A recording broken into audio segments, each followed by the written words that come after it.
Okay, let's get right into it. Today, we're decoding the union budget for 2026-27. And look, this is way more than just a bunch of numbers on a page. Think of it as the country's economic roadmap for the next year. It tells us exactly where the government's money is coming from, and more importantly, where it's all gonna go. And that really brings us to the big question, right? What does this massive financial plan actually mean for the economy's direction? And maybe even more importantly, what does it mean for you, for your wallet, and your future? Well, that's what we're here to figure out. Before we can really dig into what's new, we've got to understand the starting point. So we're going to kick things off with a quick snapshot of the economy based on last year's analysis. This context is absolutely crucial to understanding the new proposals. First up, there's a term you're going to hear a lot: fiscal deficit. All it means, really, is the gap between what the government earns in revenue and what it spends. It's basically the amount of money the country has to borrow each year to cover its expenses. Keeping this number in check, that's a huge deal in any budget. And this chart shows a really important trend. For 2025-26, the target for that deficit was 4.4% of our GDP. Now, if you look at the graph, you can see that after a big spike a few years back, the government has been on what they call a path of fiscal consolidation. It's just a fancy way of saying they're trying to borrow less and less each year.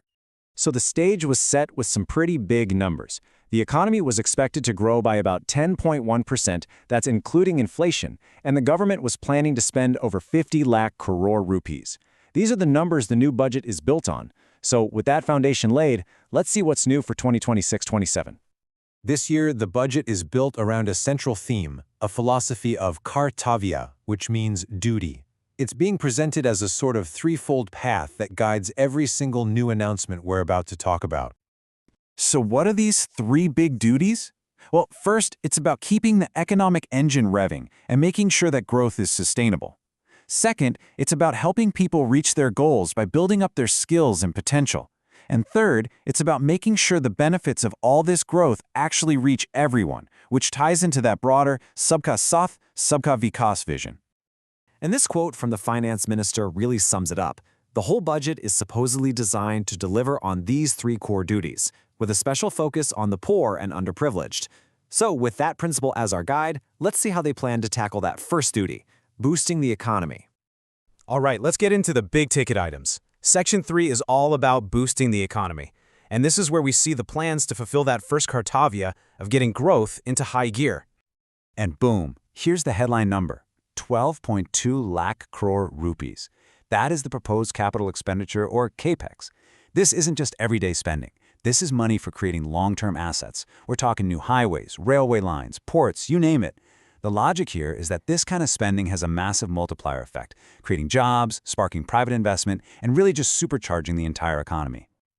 Now, it's not just general infrastructure. The budget is also targeting some very specific, strategic areas for a manufacturing boost. We're seeing huge outlays like 10,000 crores for biopharma, a big push for semiconductor equipment, a focus on critical materials. The goal is pretty clear. Let's build more of this stuff here at home and rely less on imports for these absolutely crucial goods. And of course, you can't talk about the economy without talking about MSMEs, the small and medium businesses that are its backbone. They're getting a lot of attention too. There's direct financial support through new funds, but just as important is the structural support. Mandating this TREADS platform, for example, is all about making sure these smaller businesses get paid faster, which is a huge deal for their survival and growth. Okay, we've covered the massive economic picture. Now let's zoom in and talk about what this means for you personally. This next section is all about the changes that could directly impact your wallet and your taxes. Now, this is a big one if you ever spend money abroad. That upfront tax you pay on overseas payments, the TCS, is being cut pretty significantly. Just look at tour packages. It's dropping way down to a flat 2%. Same for money you send for education or medical bills. This is a real reduction in the tax hit for these kinds of transactions. And it doesn't stop there. There are a whole bunch of other tweaks designed to just make life a bit easier for taxpayers. For example, you now have until March 31st to revise your tax returns, which is more breathing room. There's a new scheme for small taxpayers with foreign assets, and they're automating the process for getting those TDS certificates. They're all small things, but they add up to fewer headaches. And really, all of these smaller changes are just a prelude to something much bigger. A completely new, simplified Income Tax Act is coming into effect on April 1st, 2026. The big promise here is to make the whole tax system way more straightforward and user-friendly for everyone. So let's zoom back out and come full circle. With all this spending and all these tax changes, what does it mean for the nation's financial health overall? This last part is all about that idea of fiscal prudence. Hey, remember that fiscal deficit we talked about at the very beginning? Well, this table shows the government is sticking to its plan to slowly tighten the belt. The target for 2026-27 is 4.3% of GDP.